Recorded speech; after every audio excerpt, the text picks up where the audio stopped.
The sound of goodbyes. As the sun rises from the east to the west, so does the soul rise when it's time to transition out of the flesh. An inevitable cycle of life, inescapable, transformational, and deeply piercing. The unknown moment in time that we all face and do our best to keep from seeking. The body returns to the earth, as it is written, and the spirit transcends to an unperceived destination, awaiting the next stages of its existence.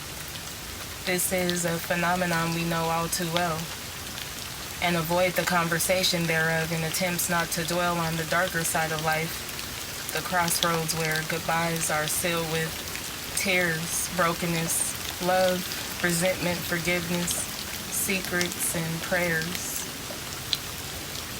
Death changes things. It brings answers to unresolved questions, unexpected lessons of hope.